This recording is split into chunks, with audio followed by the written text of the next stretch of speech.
Hi, this is Pamela from Hello Health and the Encouraging Wellness podcast. And today I have Kim Alexis.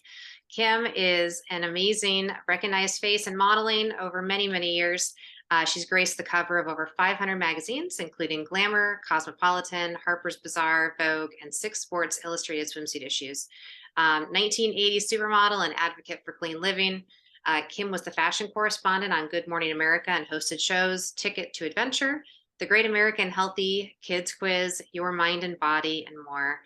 She also co-emceed Look of the Year and judged for Miss World, Miss Universe, Miss America, and Miss Teen.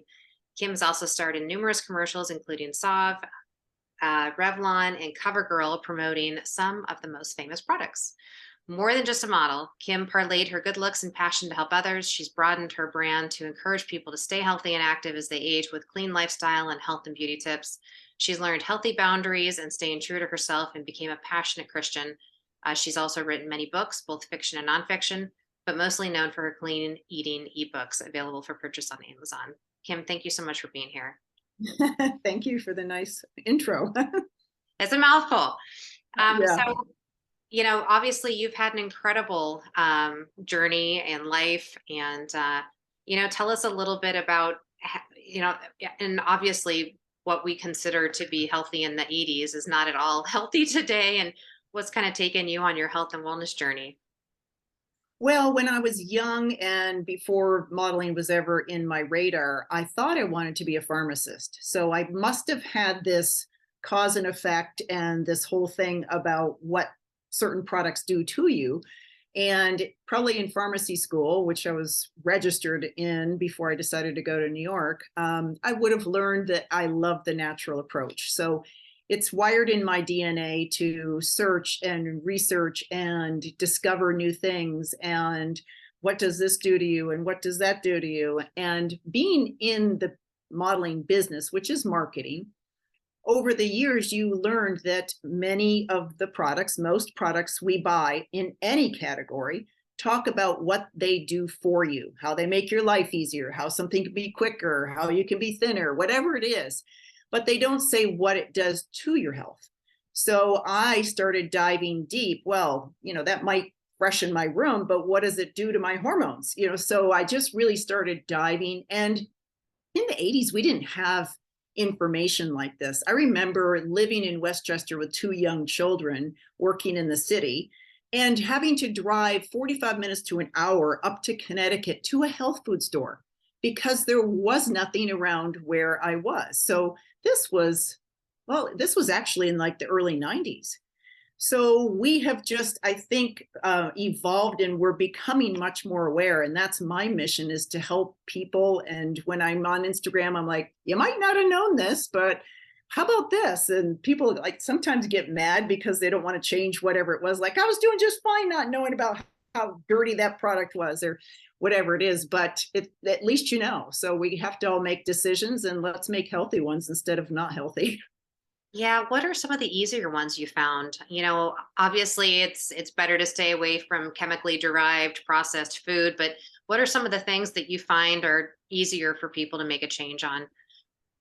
Cleaning products is probably the easiest because, and I guess some women would say, well, I don't clean a thing, but most of us have something in our bathroom in case the toilet needs to be whatever.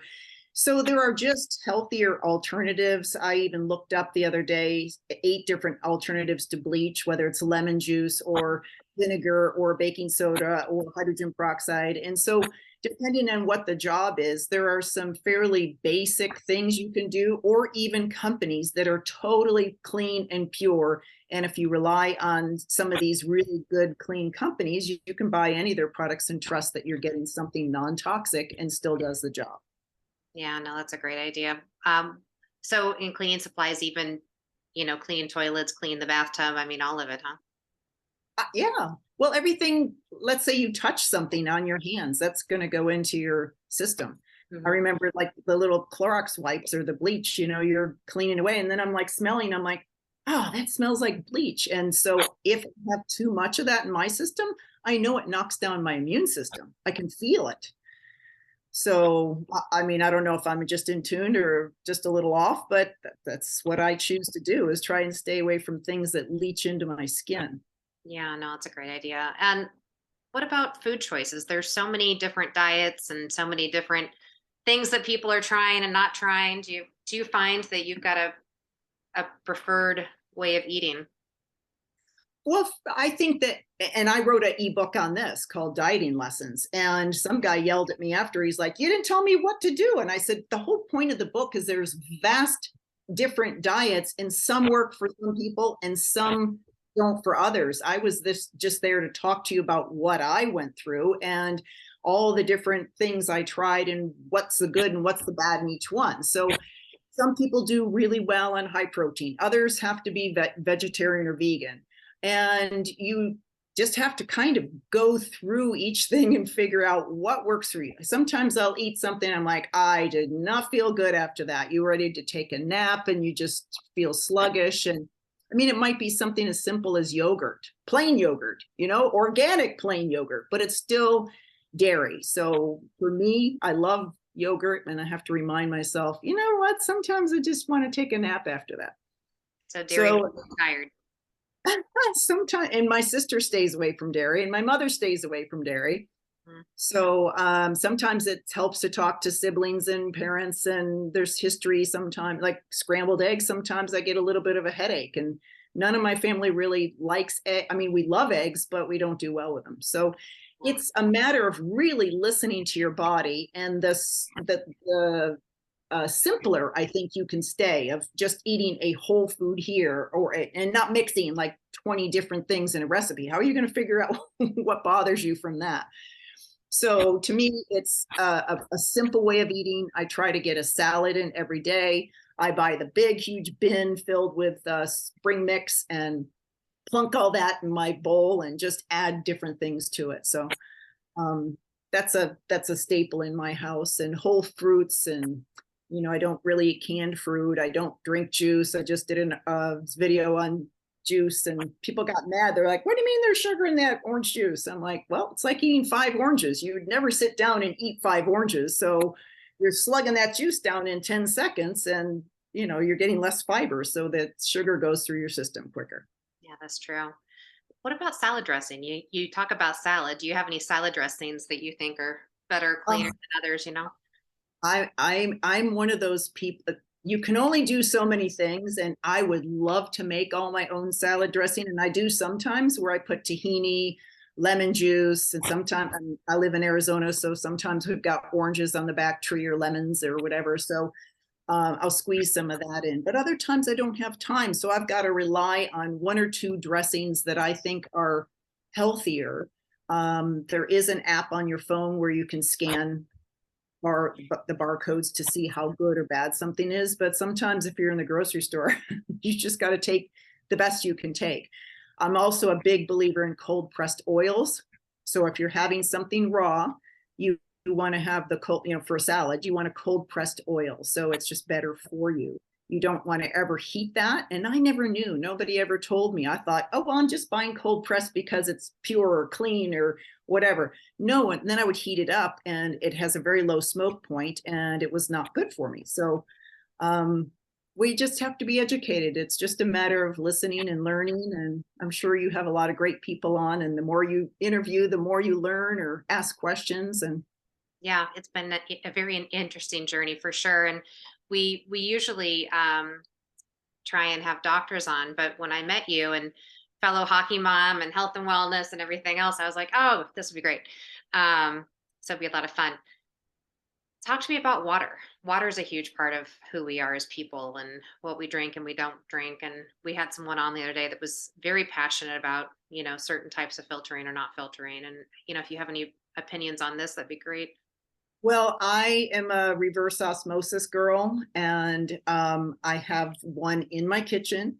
And then I also go to the grocery store with a big 5 pound or 5 gallon big jug, and I fill that. And they do the carbon filter, and they do the UV light, and they go through this big, huge process. And then I'm putting it in a plastic bottle. I'm like, I certainly hope there's no plastics leaching into the water. And 40 pounds of water is heavy. So I'm thinking, I wonder if they have these 5 gallon glass jars. And I'm like, how heavy would that be trying to lift that up? Heavy. So at some point you just, you can only do so much. But I also, because I reverse osmosis and it takes out the minerals, I'm a big believer in putting those back in. So I have liquid minerals and I squirt that in shakes in the morning just to get the minerals back in. I'm a big believer in sea salt because of the mineral content there. Yeah, which, is my son is very big into making sure that there's plenty of sea salt as well, and lemon juice. And tell me a little bit about supplements. As we're getting older, your skin looks super, how are you able to maintain a youthful glow and feel healthy at the same time? You're glowing too, by the way. I think that supplements is another thing that is very individualized, and I can read something. I actually said an article about that. I'm like, squirrel. So I'll read a new article and be like, berberine, you have to have berberine. And I'm like, oh, it's got this and this and this. So I'm going to go get berberine, or, whatever it is. And you get on this kick and then you're like, well, I don't know if I feel anything from that. So maybe now I'm going to try something different, squirrel. And so I'm off to something else. But there's a couple of basics that I have to have, like vitamin D. And if I'm eating too many vegetables, I want to make sure I have enough B12. And sometimes I give blood every 8 weeks. And so sometimes my blood is low. And I made the mistake once of giving blood when I was right at the threshold of being on the low side. And I threw myself into anemia.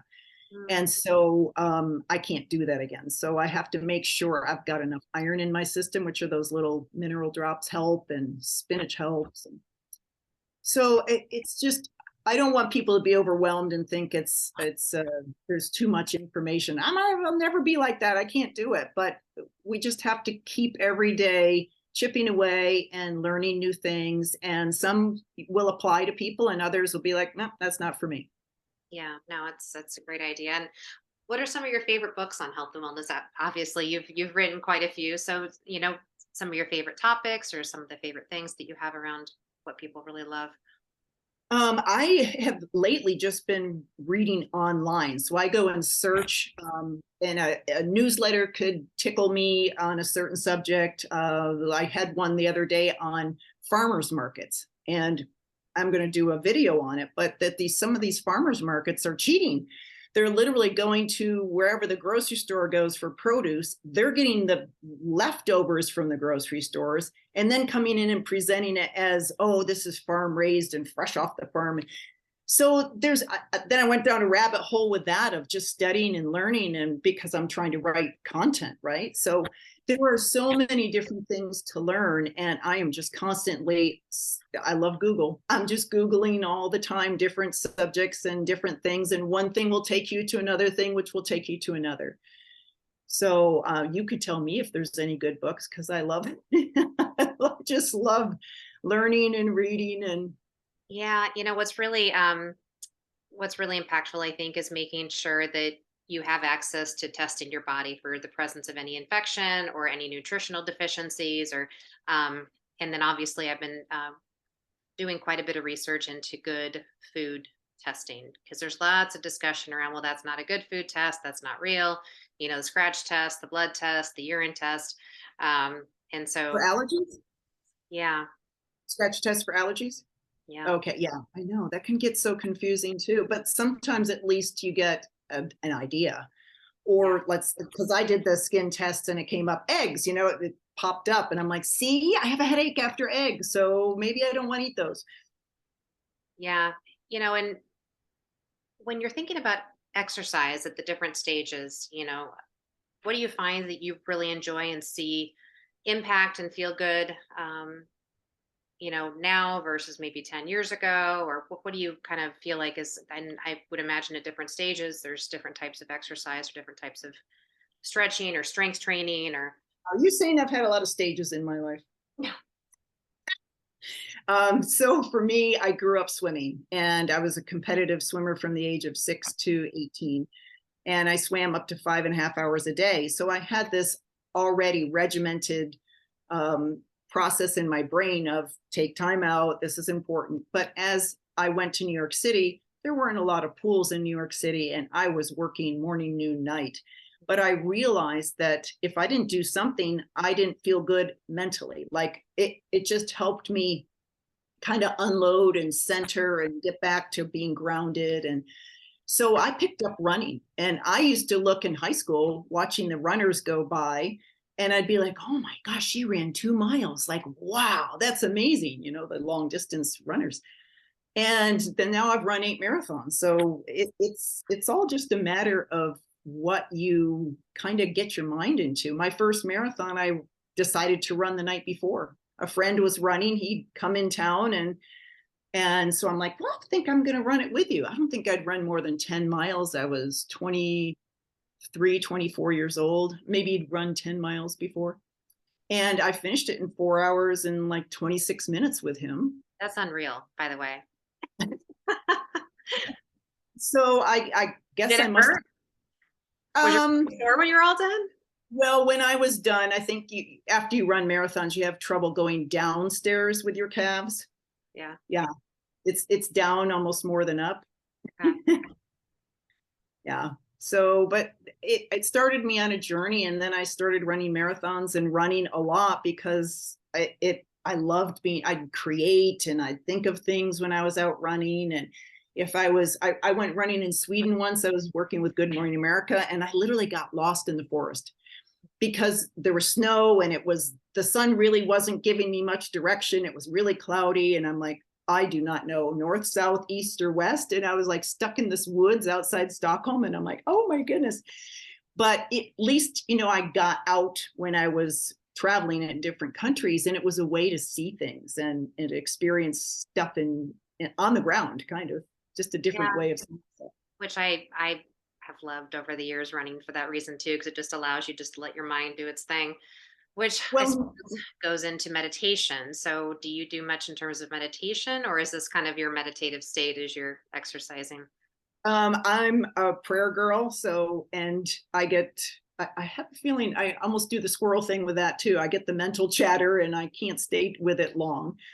Yeah. But God knows how he wired me. So that's just the way it's short and sweet.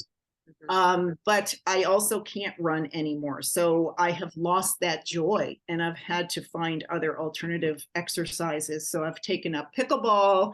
I go out biking for an hour or so. It's hot now in Arizona, but it's still, you're going fast enough where there's breeze.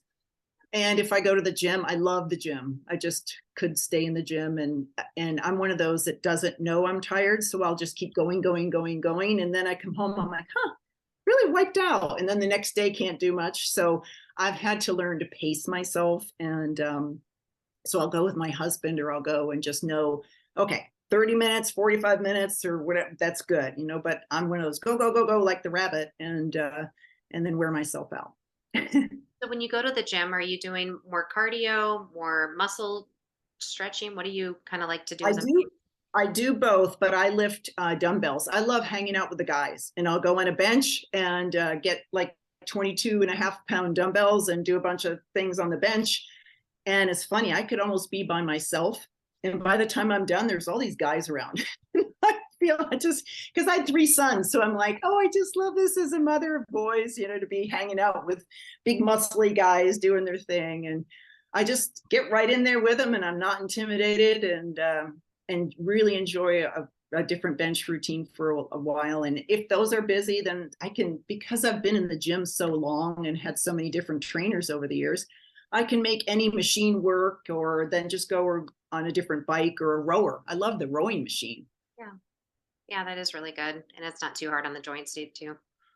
And my sister was a crew. She rode crew. I don't know what you call that. She was a crewer. A crewer. And so she said, never put it more than 4 on that machine. Don't go up to 10. Cause I was always at 10. I'm like, I'm going to just, as I said, just go hard. So I do 30 minutes up at 10. And my sister said, no, actual rowing in the water is a 4. I don't know. Now it's harder than a 4. That's what she said. So I've got it at 4 now, and wow, it's a little bit more tolerable. Yeah, I'll have to try a 4. Yeah, don't you feel like you're cheating or slacking off a little bit? It does. It does feel like a cheating. Yeah. What about like skincare? Washing your face, lotions. What do you like? What do you dislike? I am always, people are giving me stuff all the time. So I'm always trying very clean products. And right now, I actually just finished a book called Skin Within, and it's literally talking about all the different things we put on our skin and how there are toxins, what to identify, and then how to go and shop and find healthy alternatives. Yeah. So diving into that was really interesting. And it's just amazing. Some people can, we were staying at a friend's house and she had all these great like organic mayonnaises and butters, and all this great stuff in her fridge. But then she had like very common, don't want to say the names, like body lotion. And I'm like, and hair shampoo and stuff. And I'm like, oh, that's what I could get her for a present, is like clean shampoo or a clean lotion or something. So there's a couple of companies, and it's in my new Skin Within book of things that I love and search and look for. But it's Obviously, just you're to stay sad. away from. Yeah, it is everywhere. So you here to stay away from parabens, sulfates. Is there anything else that really is top of mind for you to make sure that you stay away from? There's lots of them. There's 1,300 or 1,500 of them right now, and many are unpronounceable. Yeah. So, and I wrote just a small amount of some of them in that book, because to list all of them would take a whole book in itself. What's sad is that other countries ban these. In our country, FDA only stops 6 of them from coming into products. They're not monitoring skincare at all. Well, that's how I feel about corn syrup. I don't think should be in anything at all. And it's outlawed in Iceland, for instance, which I thought was pretty cool. And yet here we have it. So Yeah. And it's in sports drinks and right, or high fructose corn syrup. Yeah. yeah, so much junk. So Yes. supermodel, hockey mom, how in the world do you end up in Arizona? You could live anywhere. Oh, you met my husband. So he was here and I met him, and when I was actually living in Boulder for a while, Mhm. but I was moving back to New York City. And so I met him and I thought, who wants to date a guy that lives in Scottsdale?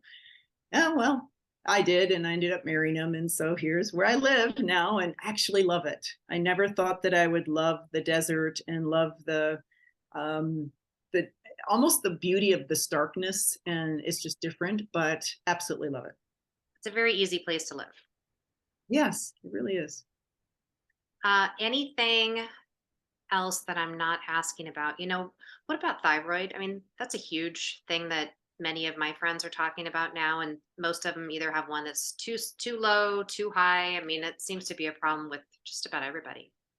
And I'm wondering if the thyroid problems stem from all the toxins we're putting in our bodies, Yeah. and that it's disrupting those hormones and causing mixed messages. So yes, there's many people with thyroid. I was diagnosed years ago. I actually had to go seek somebody because I was filling out a form for my oldest son. He was having allergy problems. So there's this doctor and she had all these little categories, and I'm filling, when they're 8, you're filling it out for your kid, right? Well, there was this whole section on thyroid and it was for him, but I'm like, well, I have that and I have that and I have, so it was all these symptoms. And I said to the doctor, I'm like, he's fine there, but I have all these. She says, you need to go to an endocrinologist. So that was my journey of starting that. And we had a naturopathic doctor living with us for a while.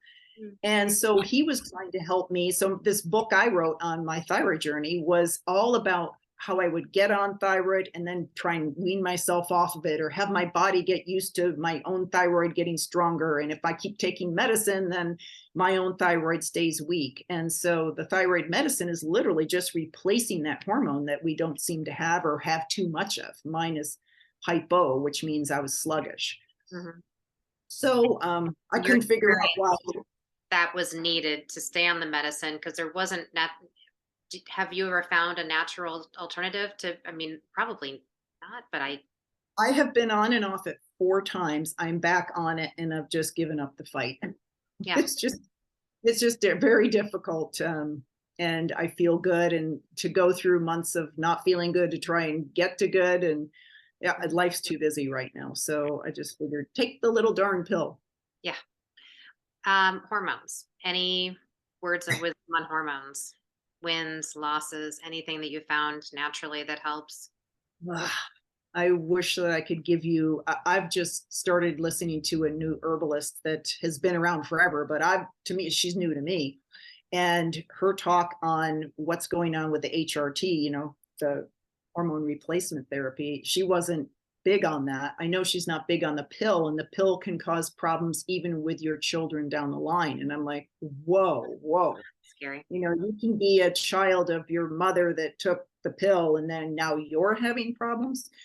So everything is cause and effect, and we probably need to dive deep into things. I think part of our problem is that there are so many toxins and things bombarding us daily. To isolate and figure out and fix one of them is just going to throw something else off. So all we can do is our best and keep learning. But at this point, I'm on pellets. I take pellets every 3 months.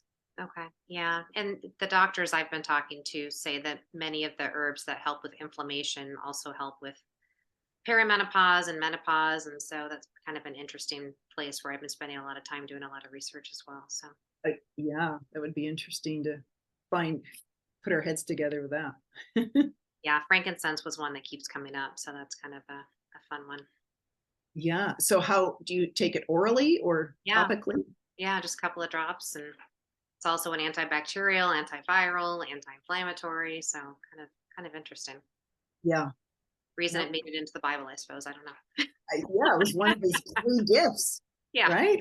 Yeah. Yeah. Must have had a lot of value that we're just kind of not really focusing on. Yeah, I think so. Um, what else am I missing? A day in the life of, I'm an animal lover. So, right, we've rescued 2 animals from the pound. We have a dog and a cat. But over the years, I've had a cougar. I've had my first Mother's Day present. I had a 2-month-old son I'm nursing. And my husband, ex-husband now, but husband at the time, brings home a 4-year-old cougar, declawed, defanged, neutered, and deaf. And so I registered with the Florida Fish and Game Commission. So she was, licensed and taken care of. And I would drive 50 miles to go buy her horse meat and cut it up and stick it in my Sub-Zero freezer so that she could have meat for the next month. So over the years, I've just had ducks and pigs and goats and sheep and all sorts of things. And I do have a son named Noah. So for a while, we had 2 of everything. good. Well, thank you so much for everything that you're sharing with us, and all the incredible work that you do to help others. It's been a lot of fun.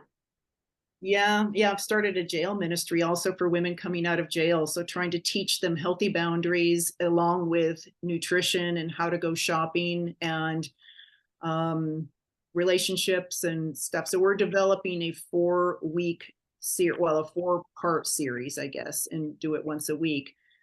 To try and get these women back on their feet and feeling good about themselves. And I'm working with Dress for Success, St. Vincent de Paul, and a group called Arrowette, which helps women coming out of jail. That's awesome. Yeah. Where can people learn more about you? My website is kimalexis.com. It has a lot of information, and there's a place to sign up for newsletters. So that's like here's what's happening this month, or this is what I did last month. And I always include a recipe, and I include an always and a never, and just the little tips of what I've been up to and a beauty tip and different things. So that's the easiest way. Any words of wisdom for any aspiring models that are listening to you today? Always have words of wisdom there. Never be desperate. Always have something else to fall back on. It's okay to say no. Don't sign a contract that somebody gives you without reading it first. The more they push you, the more you push back and say, nope, I'm going to take this to a lawyer. So those are just some things that I had to learn the hard way. You're used to being a young girl and listening to your parents and your teachers and saying yes because they're elders. And all of a sudden you're in the modeling business, and sometimes your elders do not have your best interest at heart. So you've got to protect you and listen to your gut. And literally your gut is that twisted feeling that you get in your stomach when your stomach's like just churning up, and that means you're manipulated and being controlled, and you got to say no and walk away. Awesome. Thank you. Well, have a wonderful day, and thank you so much, Kim. You're welcome. Thanks for having me.